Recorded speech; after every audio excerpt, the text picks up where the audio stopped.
Well, thank you, ladies and gentlemen, and good morning. My name is Peter Dean. I'm the Director of Foreign Policy and Defence at the United States Study Centre. And it's my great privilege this morning to welcome Senator the Honourable Simon Birmingham, the Shadow Minister for Foreign Affairs and Leader of the Opposition in the Senate. Simon has served as a Liberal Party Senator for South Australia since May 2007.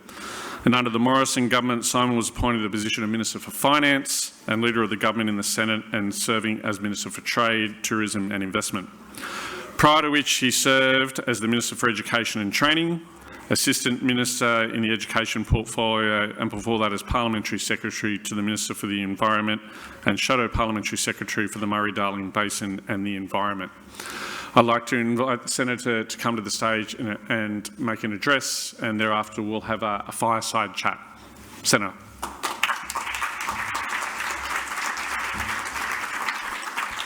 Well, thanks very much, Peter, for that introduction to Mike and the team from the US Studies Centre.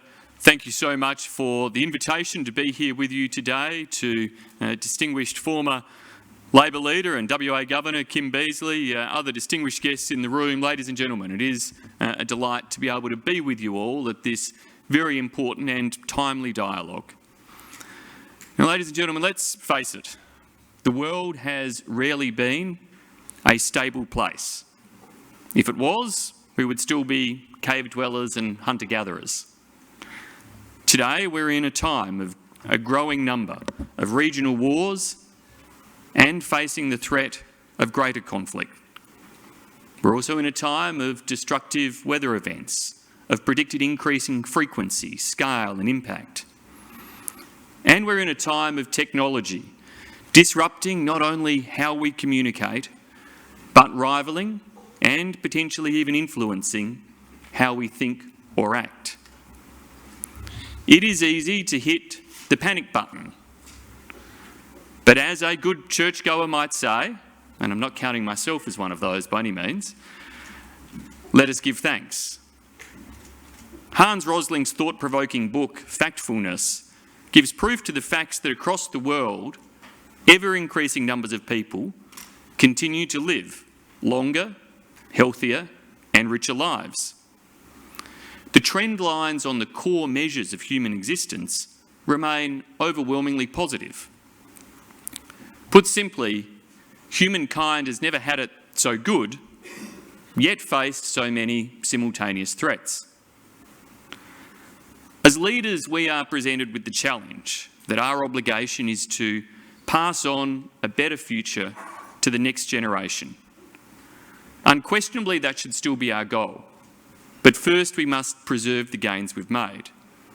To preserve these gains may require us all to return to some first principles. What are the good parts of human development that have enabled us to go from cave dwellers to consumers, from hunters to carers, and from gatherers to innovators? And we need to be willing to defend, uphold and advance these principles that have enabled these achievements. Now, despite its current ineffectiveness as an entity, we can find sound principles in the United Nations Charter, which acknowledges the dignity and worth of the human person in the equal rights of men and women and of nations, large and small. It further urges the promotion of social progress and better standards of life in larger freedom, to live together in peace with one another as good neighbours, and that armed force shall not be used save for in the common interest. The countries that have led the modern gains in human advancement, whilst most closely adhering to these principles in the UN Charter, overwhelmingly share two systemic traits: liberal democracy and market economy. These are the systems that saw nations get healthier and richer faster.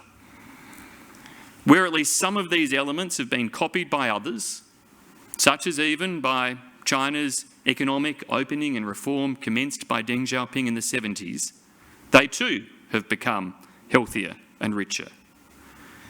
Each of the systems of liberal democracy and market economy, though, are under some threat, in some part from within, in large part from growing global disorder of autocrats and dictators.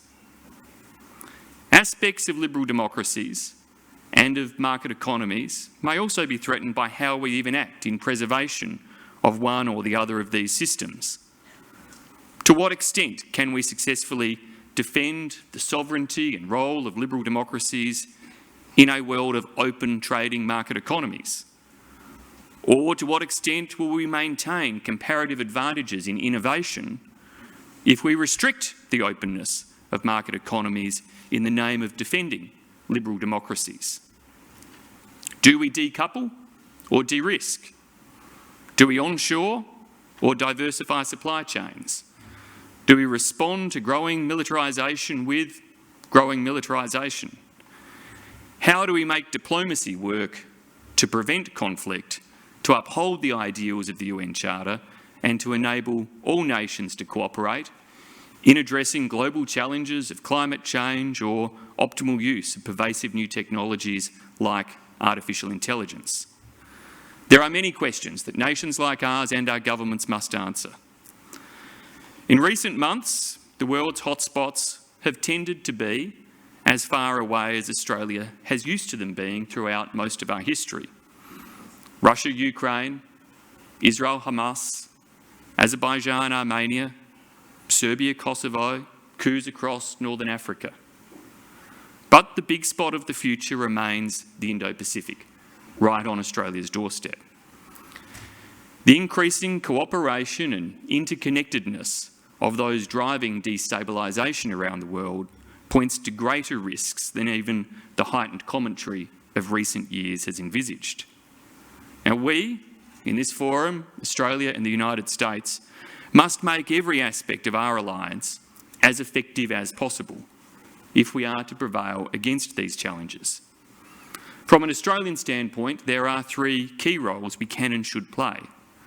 First, we must make a meaningful contribution to deterrence by building the combined strength of our alliance through our defence investment and cooperation. Second, we must be, Australia, an honest and principled interlocutor in our international engagement, especially with the major powers. And third, we must advance diverse partnerships wherever they advance the cause of peace, stability and prosperity. On deterrence, Australia is talking the talk and has sketched out the architecture, but we run the risk of not walking the walk. The previous coalition government showed great foresight when, prior to the 2013 election, it promised to restore defence spending from a woeful 1.56% of GDP to at least 2% of GDP. Critically, we delivered on this promise, notwithstanding other spending pressures, efforts to balance the budget pre-COVID, or of course the pressures of COVID itself. Without this, Australia would not have been a credible partner for AUKUS, nor would the architectural sketches of our future defence posture be considered viable. Now, since the election of Labor, defence spending, though, has gone backwards, not forwards. The Defence Strategic Review is strong in strategy and welcome, but a subsequent quagmire of further reviews is delivering delay rather than hard capability. China's People's Liberation Army is already the world's largest armed force and continues to advance its capabilities, including in nuclear weapons. The US-Australia alliance needs Australia to demonstrate that we can efficiently and effectively build currently planned surface ships while increasing their lethality where warranted. We must equally make the planned guided weapons enterprise a reality, enhancing our long-range capabilities. Equally, we should be looking for and expecting the United States to open up defence trade between our nations as comprehensively and quickly as possible. The pillars of AUKUS can best be achieved by enabling the seamless and secure flow of intellectual property, skilled people, and hardware between and within our countries. These initiatives go not only to enhancing the defence capability of our militaries, but also lifting up the defence industrial capability such that we may more effectively respond to future uncertainties. On Australia's role as an honest and principled interlocutor, this requires us to demonstrate consistency in our principles and courage of our convictions. China's attempts at economic coercion against Australia should be openly called out as such. And it is to the enduring credit of Australian industry and business that we withstood, with minimal economic impact, the barrage of trade sanctions applied directly and indirectly against us.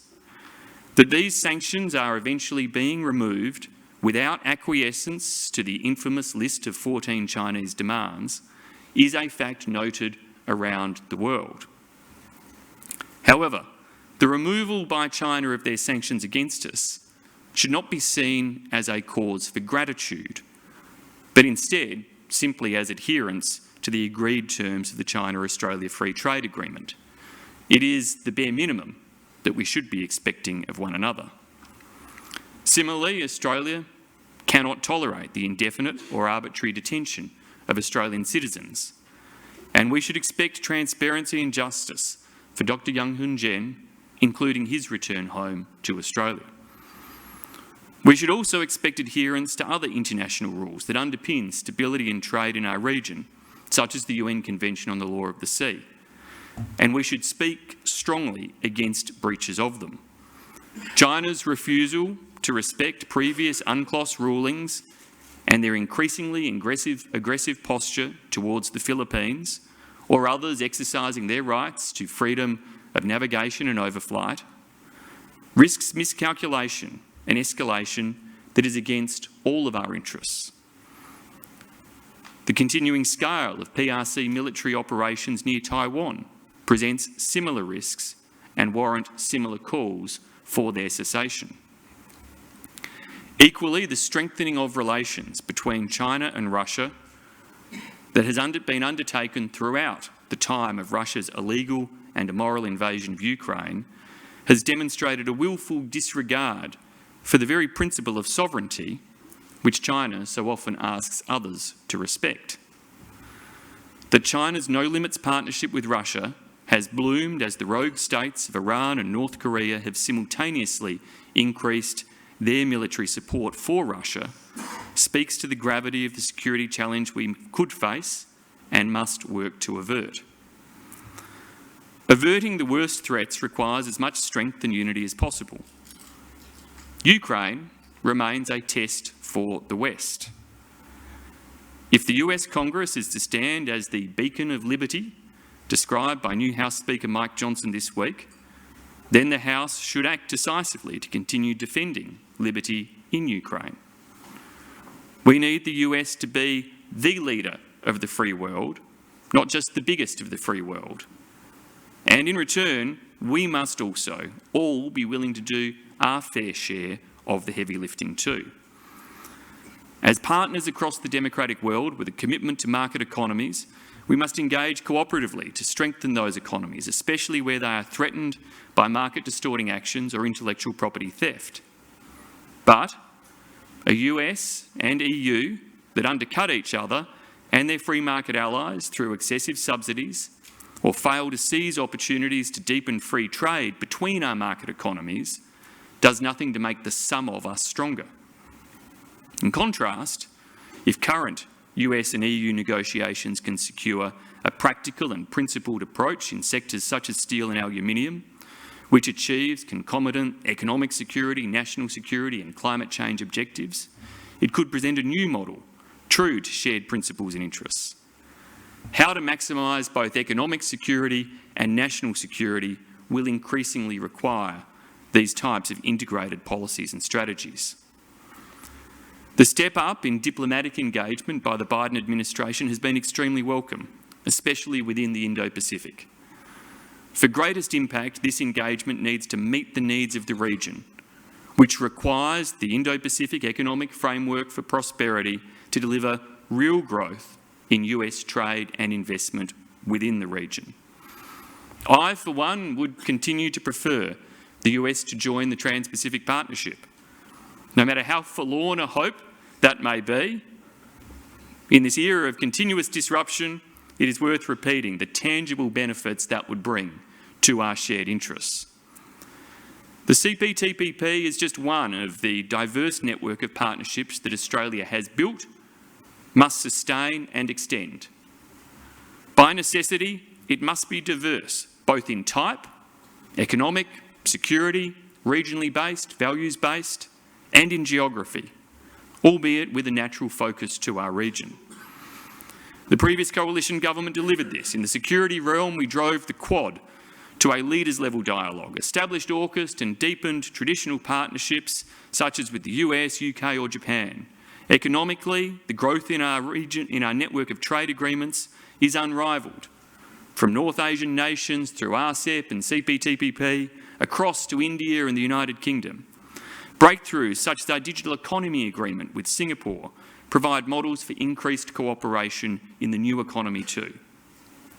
Regionally, we ensured Australia was the first country to sign a comprehensive strategic partnership with ASEAN and built the Pacific Step Up to deepen ties across Pacific Island Forum member nations.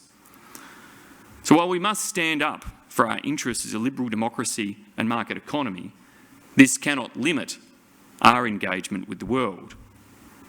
Our rallying call to all nations beyond the major strategic competitors must centre on the unifying interests of respect for sovereignty, a world where the strong don't dominate smaller or mid-sized nations or economies, not through military invasion, nor through economic coercion, nor through a rewriting of global rules to advantage one over another.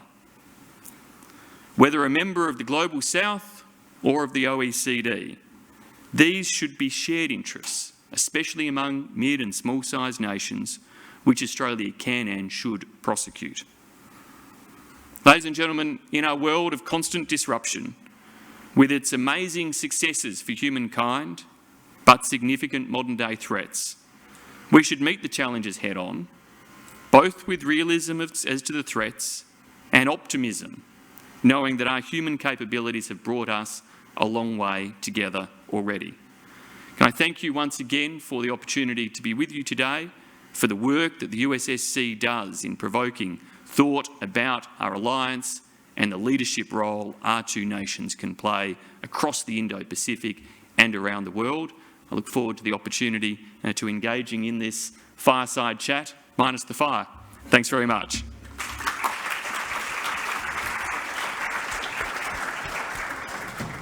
Thank you so much, Senator, for that. Mike, please take note next time we need a fire for the fireside chat. Great broad-ranging speech. I particularly love any speech that uses the phrase forlorn hope. And I think we can all look forward to hopefully a strategic surprise like your government pulled off with AUKUS, which would be bringing the United States back into TPP, as much as that might be a forlorn hope. In your speech, you're really broad-ranging about liberal democracy, about market economics, about innovation. You mentioned the DSR, you mentioned deterrence. And I also want to draw on the fact that you were previously Minister for Education and Training. And one of the things that pulls all of those things together is AUKUS. And I'm thinking here particularly Pillar 2 of AUKUS. So Pillar 1, we all have spoken, I think, ad nauseum about submarines. But Pillar 2, on that innovation piece that you got to particular, or on those areas of hypersonics, of research and development, of cyber, of quantum, etc., I think are really important. So I want to get your sense of what do you think in terms of that second pillar of AUKUS, the real opportunities are for Australian research and development, for the Australian defence industry, and for sort of collaboration across that realm in relation to Pillar 2? Well, thanks, Peter. And I think, firstly, the two are actually deeply related for particularly an Australian perspective.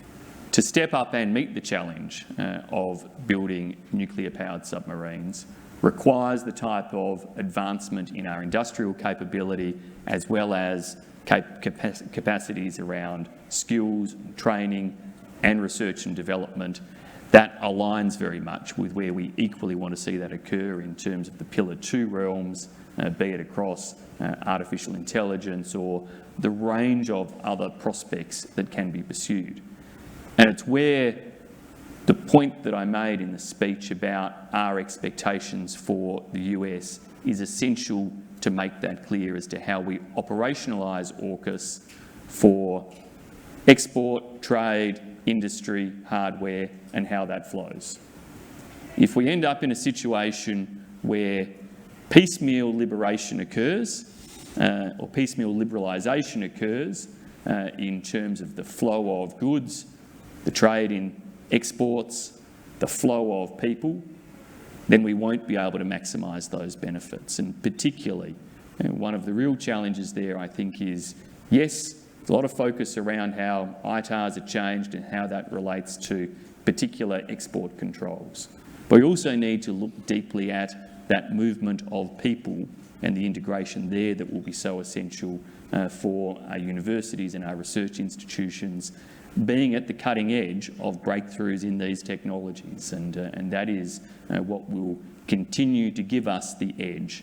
We have the edge. China may have the largest military in the world, but nobody denies the US continuing to have the most capable military in the world, and that's because of the technological edge and sophistication that exists there. And keeping that within the alliance is critical, and Australia wants to make sure we can play a role in that. Listen, so on that, so one of the great things I like about AUKUS as a real defence boffin and nerd, it's brought two things really to the fore. It's made much more public knowledge about what snorting is when it comes to submarines and conventional submarines, and why that's not as good as a nuclear-powered submarine. But it also has brought ITAR, I wouldn't say into a household phrase yet, but certainly amongst the broader foreign policy and defence community, people are much more interested in ITAR regulations. And that was a key feature, obviously, of the PM's recent trip to Washington. Can I get your take on what are your thoughts of how you think the PM's trip went? Do you think it's really pushing that agenda forward that you were talking about? And I suppose where you think that whole ITAR debate within the US political system sits? Look, I was on the whole encouraged in the sense that the trip occurred at what was obviously in congressional terms an awkward time, to put it politely. But nonetheless, it did seem as if the opportunities were seized to try to push hard in terms of getting real progress. And in the meetings and engagements I've had with Ambassador Rudd, it's been pretty clear that he has ambition for the scale of what needs to pass through the Congress. And so if that is being relayed comprehensively into the US system, then really it does fall back onto the US as to how they, and the Congress in particular, see the scope and role of AUKUS. And if it's a narrow scope, then that is going to be to the detriment of all of us, because the trust that exists in this relationship is unparalleled already. Now, there are responsibilities for Australia in terms of making sure that as we want as seamless as possible a flow of intellectual property, of exports and trade, of people and personnel, of technology and hardware, that also has to be as secure as possible. So there's the onus on us to make sure that the US system has confidence in our security. But if we can give that confidence, then there should be no barriers at all to the US providing a fully open exchange across all of those platforms. Just to stay on the PM for a moment, he is racking up the frequent flyer miles at the moment, although I'm not sure the RAAF actually hands out frequent flyer cards. He's off to China later this week.